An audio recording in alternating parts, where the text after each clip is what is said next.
Amanda here from createyourfuture.co. So today I have Maddy joining me. Hi, Maddy. Hi.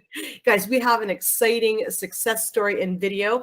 Maddy's going to share her personal experience of how she got rid of a third party. And we're going to have some tips that you can use in your life if you do have a third party that you want to get rid of. But just before we dive into that, guys, Maddy is a coach here and she's having a sale for coaching. So if you are looking for any help to find your blocks or to get past your blocks or to understand the law of assumption, then she can definitely help you. The link is in the description below.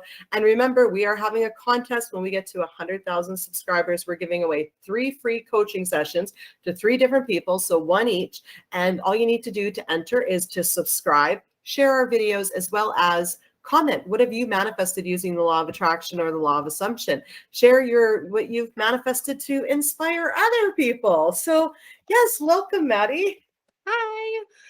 Okay, so today we're going to talk about third parties. I actually have my own success story. I shared another one in my last video, but I thought I'd share this one as well because I'm actually really good at manifesting away third parties.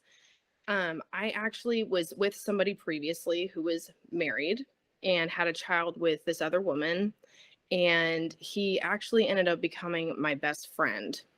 And so when I was manifesting him, I knew I wanted to be with him and I wanted it to just be us. But because there was a third party, I knew I created that and it was out of my own beliefs. And there were some blocks that I had to get through in order to get to that end result. And some of those that I found with my own negative thinking was I'm not good enough for a relationship. People don't commit to me.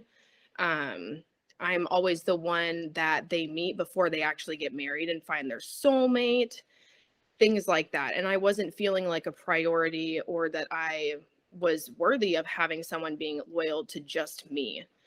And so I actually made that work in my favor. Instead of focusing on the third party and thinking of competition, because that's, what third parties are, is they are perceived to be competition.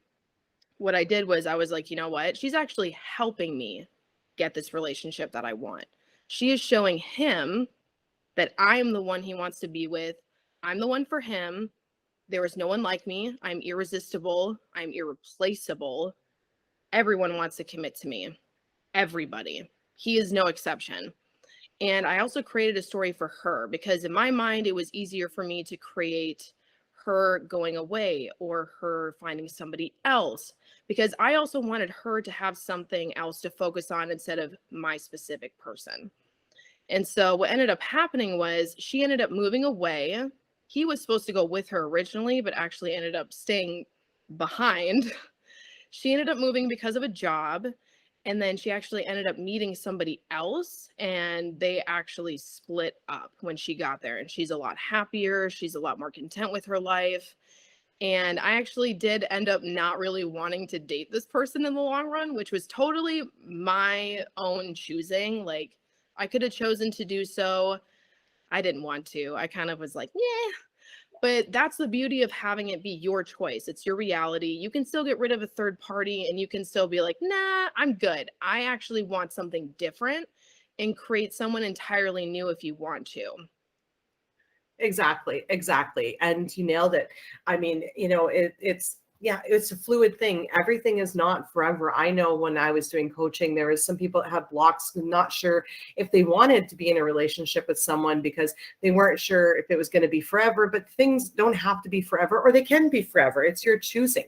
You just have the moment and the moment now that you get to choose it in. And it's funny. So my story of almost creating a third party with Andrew is I remember one day I invited him over. And of course, I manifested him saying, no, I got to work, because my story was he was busy. And I was still a bit insecure in my relationship with him. I wasn't, totally fully believing that he wanted to be with me. And I was like, oh, he's working. And I'm like, nobody works that much. I'm like, maybe his ex-girlfriend called him, because he did tell me his ex and they had an on-off relationship. And I was like, oh, maybe she called. And then sure enough, the next day we go out and we're at dinner. And we're sitting at the table and we're just talking. And then all of a sudden he's like, yeah, so my ex-girlfriend called. And then all of a sudden I was like, oh, right. And then I was thinking to myself, I'm like, tell me you didn't talk to her. You didn't talk to her. You don't want to talk to her. And all of a sudden he was like, yeah, but I didn't answer it because I don't want to talk to her. And I was like, yes. I was like, oh my God, right? But it was so close, right? Anyway, then there was another time, right, that I was starting to feel a little bit insecure. I went to a networking event with Andrew, and this is back when we were dating. And he was, and I was, we're at the networking event, and I already had anxiety going there for some reason. And I was like, I talked myself out of it. I said, no, everyone's going to love you, Amanda. You're amazing. You know what? Everyone's you pushed out. You got this. And so when I got to the networking event, I noticed me and Andrew went together, and then we kind of split up.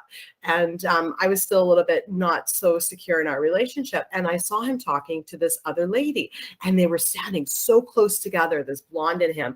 And I was getting jealous, right? So I walk up with my plate of food, and I see he's got his plate of food, right? And I'm all like, what's going on here? So I take some food off his plate, and all of a sudden he goes, oh, this is my friend Amanda. And and then he kind of moved me over to the side, and he left. And then she started pitching her business to me, and I was cornered, and she was standing right there in front of me. And in those moments when I walked over, I was thinking to myself, I'm like, no, it's not what it seems. It's not what it seems. He wants to be with you, da da da da da. And then it turned out it wasn't what it seemed. And my moment of jealousy got me trapped in a sales pitch that I had a really hard time walking away out of. But exactly, there's a couple different facets, like Maddy said, is it's about being secure in us and how the other person feels about us, right? In addition to not creating a third party. When we look on social media, don't think that they canceled to be with somebody else, right? Right. And also, like, if there's a perceived third party, you could say, that's just his friend, or that's actually his sister, his cousin, like whatever definition you want to give it. It doesn't have to mean that they are romantically involved. It could mean like, that's just his friend, and she's actually giving him advice on how to pursue me.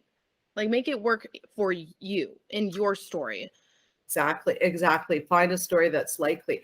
Now, I mean, and I think, I've been guilty of this too, right? You see them in pictures with friends and you think, oh, they're going to be together. They're probably together. But I mean, when you think about your life, I mean, don't you have, if you're a female, don't you have male friends that you're actually not interested in and you're legitimately just friends with?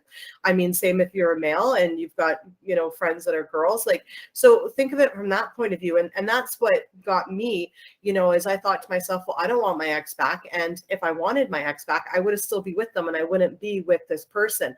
And I thought that too with Andrew, when he told me she phoned and thoughts are going through my head. I thought to myself, I'm like, come on, Amanda, if you really wanted to be with her, he wouldn't be here right now with you.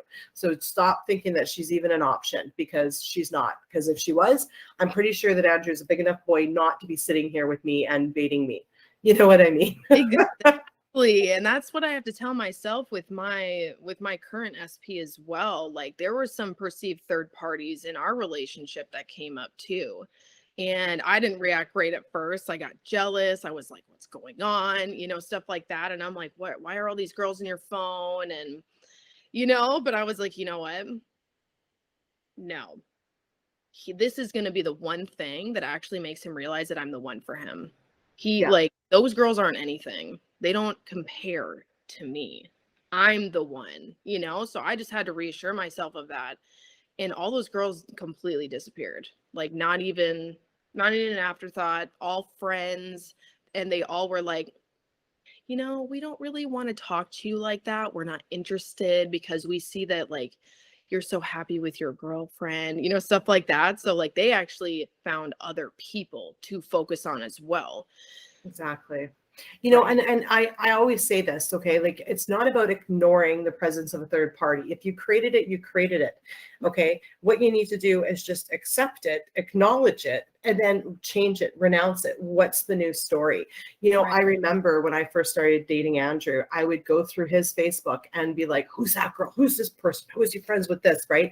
And, it was so silly. Now, I mean, I don't even care if he talks to anybody, because I'm so secure in knowing that, what, he wants to be with me and only me. I've told myself that a million times, to the point where I actually believe it now. And there's nothing that can shake me from that. And, I'm like, I'm the best person that he's ever had. He's never going to be with anybody else. And I know that. And he's told me that because I keep reaffirming it, because he's me pushed out. Right? Right. That's amazing. I love those. Yeah, some more intentions I would do is like he wants to be with me and only me. Maddy's had a few good ones there that the other person makes them realize that they want to be with me.